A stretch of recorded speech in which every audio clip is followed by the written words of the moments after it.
Vipassana Samadhi and Samatha Samadhi? Are they all the same? Is jhana necessary for liberation? There is no such thing as Vipassana Samadhi or Samatha Samadhi. There's only Samadhi. And Samadhi, the word does not mean concentration. That is one of the most ridiculous translations of that term. It means stillness, not concentration. Concentration is what I was forced to do at school when the teacher was standing over me. Concentrate! And to this day, the word has got a terrible meaning for me. Or it was what we did in the Second World War. We had concentration camps. And sometimes people think, my goodness, I'm now in a concentration camp because I'm supposed to do concentration meditation. This is a camp. Oh my God, what have I got myself into?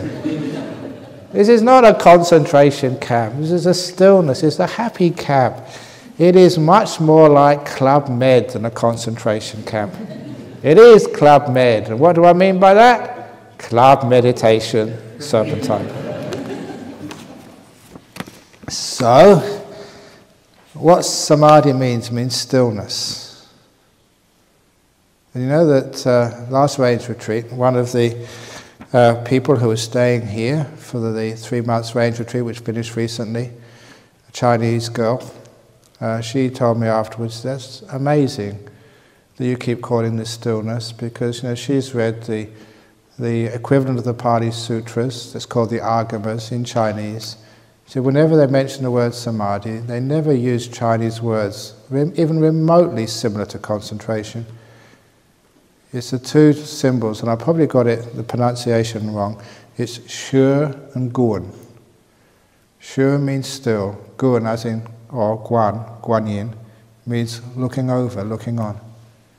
Still and mindful was the translation used in all of the Chinese texts for the word samadhi. Nothing to do with concentration. Still and aware. It's beautiful to have that sort of confirmation. And once you take the word concentration away, that solves all the problems of what you think this samadhi is. And all of the terrible conflict between vipassana and samatha, that is way past its use by date. No conflict at all. Samadhi, still, looking on. Samatha vipassana, combined in the one word, samadhi. So that's what we're doing. Because when we're still, then we're mindful. When we're mindful, we become still. That simile which I gave in the first evening, walking up the hillside. When you go fast, you just can't see. You're not mindful. You're not aware. Things are moving too fast. They don't fully form in your senses. When you go slower, you're more mindful. You see more. And it's more delightful. When you stop, when you're perfectly still, that is when you get the insight. That's when you see things properly. And you also get happiness too. So really, samatha, vipassana, and joy, they go together. I don't know why people keep missing out the joy part. Because they miss out the joy part, they think, this is hard work. If I'm going to be enlightened, I've really got to work hard. If I'm going to have insight, I have to really work hard. If I'm going to get jhanas, I have to really work hard. Many people will be working hard, they've got no insights at all. Working hard, no stillness at all. Working hard, no happiness at all. Going in the wrong direction. Still. Sure.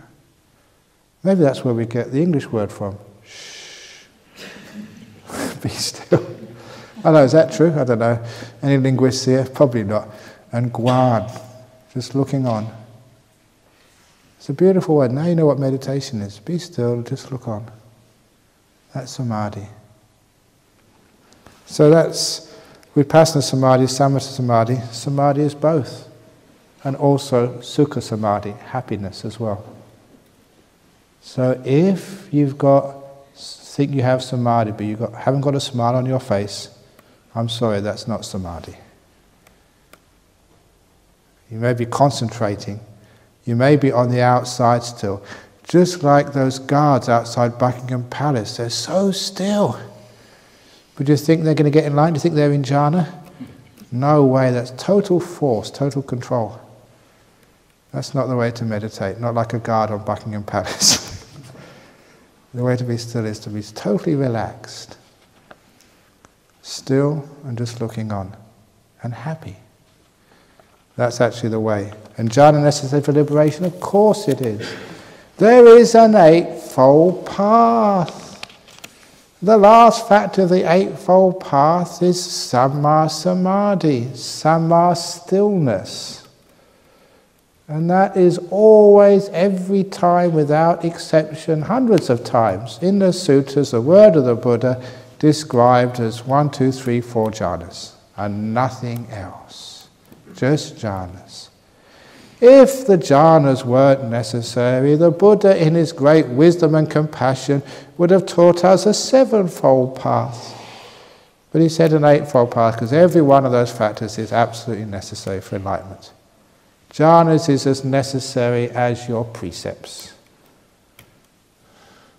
So sometimes people think, well, you can cut to the chase, just do meditation and don't keep any precepts. So they only do actually a fivefold path, because 3 of the paths are all about precepts, about your conduct. So no, you can actually do the whole eightfold path and then you get enlightened. So yeah, jhana is necessary for liberation. No doubt about that. Any arguments? It's really nice to have an argument in the evening. It really gets people excited. Okay.